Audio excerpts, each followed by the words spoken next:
Welcome back to the XDS Custom Shop here in Nashville, Tennessee. I'm here with Eric. Say hi, Eric. Hi, Eric. And this is a special board for a special man, special certified guitar player. Your boss, one of your bosses. Yeah. This is for Steve Wariner. Yeah, this is for Steve Wariner. I go out with him and I guitar tech for him and Not romantically. have for, I don't know, a while, number of years, maybe 7 years, pretty long time. Fantastic guitar player, fantastic human being. No kidding. I've enjoyed all of it. But yeah, this is a board we built for him probably 3 years ago, 4 maybe. It might have been pre-pandemic. It might, that's true. It's been a good while. So this is one that just lives in a studio. So it's got first chorus, best chorus. Many would argue the best delay. It does sound good. Although that's one of the reasons it's in here. That's the big reason it was in here, really. Well, walk us through the whole thing. Yeah. And then we'll talk about that stuff as we go through. Yeah. Well, really, he just brought it in because it was dirty. So we sprayed out all the jacks here. This is the contact cleaner we use, if you like it. I prefer this stuff over the Deoxit brand because this evaporates really quick and doesn't leave a oily residue on everything. Where this is the fader kind, so you wouldn't use this on pots, but the red version of this. You wouldn't use it on the jacks. What did I say? You said pots. Yeah, jacks. But the red version of this, it leaves kind of an oily thing. So if you miss or you get some overspray, just feels gross. I think when you're, particularly if you're sweeping things out, like if you're concerned about ongoing corrosion, shoot it out with the electrosol and then shoot it with just a quick blast with the red stuff to leave the treatment. Exactly. But we've had pretty good luck with this stuff. This is probably can number 10 we've gone through. So let's see. Starts over here. Little interface that we had made. Shot of that. In, out. There's an insert in there and a DC through for power and whatever you want to add out here. Yeah, studio board. So you could add any sort of thing. Yeah. So it's got a lot of things on it, but only 2 drive pedals. So you could say, well, maybe I'll throw another drive pedal out here, something like that. It comes into a wah pedal here. Then our Fermata, he liked this one enough to put it on here, so that was fun. So optical compressor. Show him what it does. Compresses. So it's pretty gentle now, but you can make it a little bit more here. Ooh. So that's grabbing hard. A squish. It's squishy.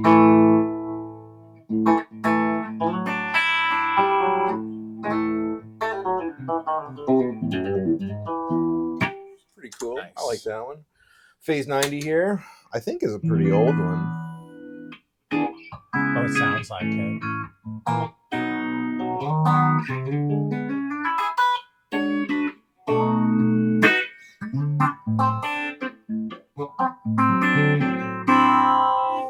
And you might say, hey, how are you getting power into this thing? I don't see any Wait, I want to say, how are you getting power into that thing? That is a trade secret. We will never tell. Here's a hint, though. There's a stereo input jack here with some DC running into it. There you go. Didn't mod your pedal. Classic hotcake.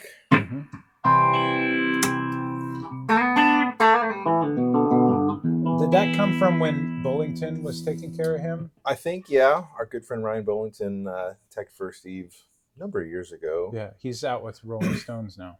Yeah, so a lateral move. A lateral, just sideways. But yeah, I think he's the one that turned Steve onto these. And there's how gainy does he get in an evening? Not very. I didn't think so. I mean, is that kind of his setting? I honestly don't remember. The one on the other board has little marks I put on it, so I'm not even, and I haven't seen that board in a minute, so I'm not sure where it's at. It's more of a pushing thing, really, than a bunch of distortion. Because what's on backline? some kind of Fender blackface thing, a Princeton or a Deluxe or a Vibroverb. Vibroverb sounds cool. Hot Cake, and new addition is the Mini Nobles here. He did have this Maxon over here for a while, and he played on CMT. I think it was CMT. They did an Alabama tribute night, so he played a song. He played a Bender solo. We don't have a Bender in the shop, but they're really awesome. So I have a Telecaster, but it's not a Bender. But he played a solo, so he brought his little Princeton out, and I had a little ODR on a little board we had made for him that fits inside of a guitar case. That was cool. Oh, I remember that. And he liked the sound of it, so I said, hey, let's put one on this board here. Or maybe he said, either way. So we put one of our little modded ones on here for him, just as change of pace. Yeah, I would think the more full low-mid thing would be I think it's well suited. I think it suits him, yeah. So that's pretty cool. And what's next here? Then we go to this insert. Do whatever you want out here. Mm-hmm. Back into a volume pedal. Oof. The best feeling of the volume. Yeah, it's hard to beat. It really is. You just feel real nice. And then this Vibro Stomp, which is pretty cool. Who makes that one? Ostone. I think they're not a company anymore.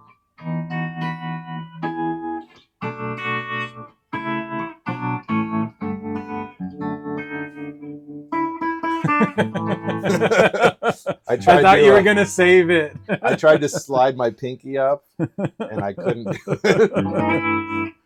I tried to do it, but I failed. That's cool. It's tremolo or vibrato. I like the vibe.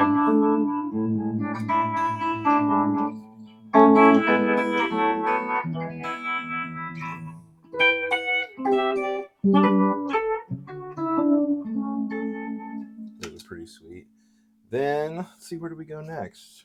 Ooh, first chorus, best chorus. Does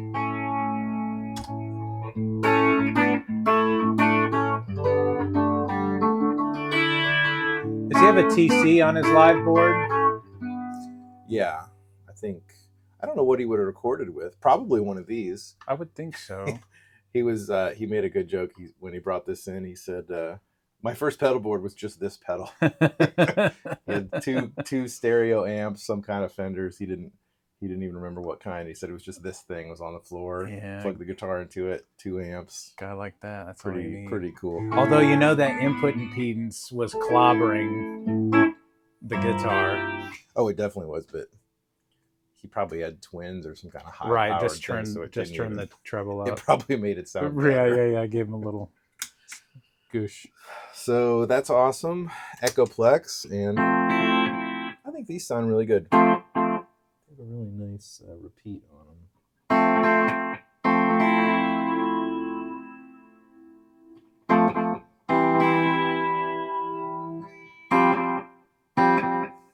And there's a tap tempo on here for it. Do that kind of fun stuff. Memory Man.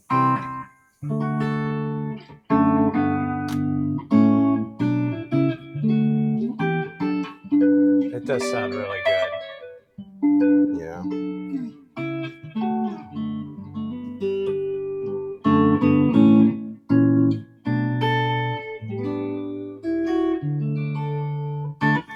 As a tech, what would you say your responsibility is to learn a tune for testing purposes?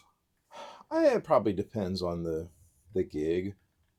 I generally like Steve's guitar playing. I think it's incredible. He's got such a good way of little melodies. So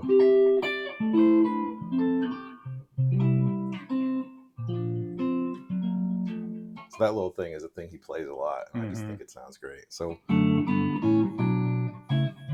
that's one of his songs, 6150, I think, from one of his albums, maybe the Chet album. I just think it's a cool song, so I learned it. He's got so the stuff of his that I can learn because he's so fast with all this. He's so quick with it. So stuff I can learn, I try to, just because I think it's awesome stuff. Yeah.